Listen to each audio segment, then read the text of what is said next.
What if I told you that a woman was murdered inside her own home and no one ever saw the killer? No forced entry, no weapon, no signs of struggle. Just one detail: tiny footprints on the floor. So small they didn't belong to a person. They belonged to a doll. At first, it sounded ridiculous, something out of a horror movie, but this wasn't fiction. This actually happened. It was a quiet afternoon when Ravi came home. Everything seemed normal until he stepped inside. There was a silence in the house, a kind of silence that feels wrong. He called out his wife's name, no answer. He walked further in, and then he saw her, Neha, lying on the floor, still, lifeless. Her throat had been cut. There was blood, but no chaos, nothing broken, no sign that she had even tried to fight back. It was as if she trusted the person who got close to her, or never saw it coming. When investigators arrived, they searched everything. Doors locked, windows untouched, no way in, no way out. It didn't make sense. Until one officer noticed something near the body. Footprints. Tiny ones. Too small for an adult. Too small for a child. Almost impossible. At first, they ignored it because it didn't fit reality. But then they found something else. A teddy bear sitting in the room. Inside it, a hidden camera. It had been placed there to monitor the house, but what it captured was something no one expected. When they played the footage, the room went silent. A doll, sitting in the corner, suddenly moved. One step, then another, walking on its own. No one controlling it, no strings, no one in the frame.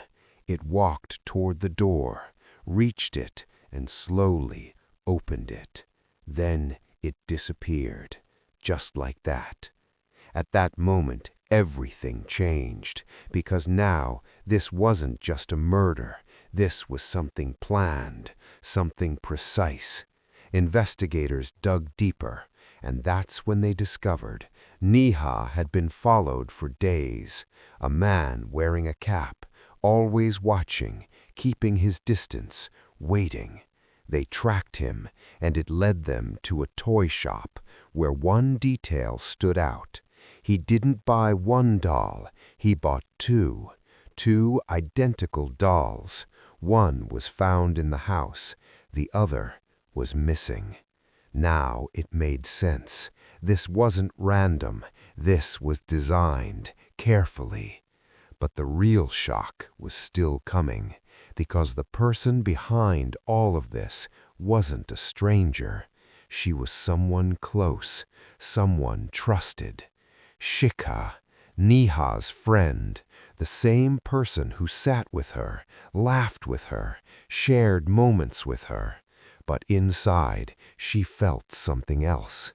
Jealousy, humiliation, pain. Neha would mock her, insult her, remind her of everything she didn't have. And over time, that pain turned into anger. And that anger turned into a plan, a cold, calculated plan. She hired someone to follow Neha, to scare her, to pressure her.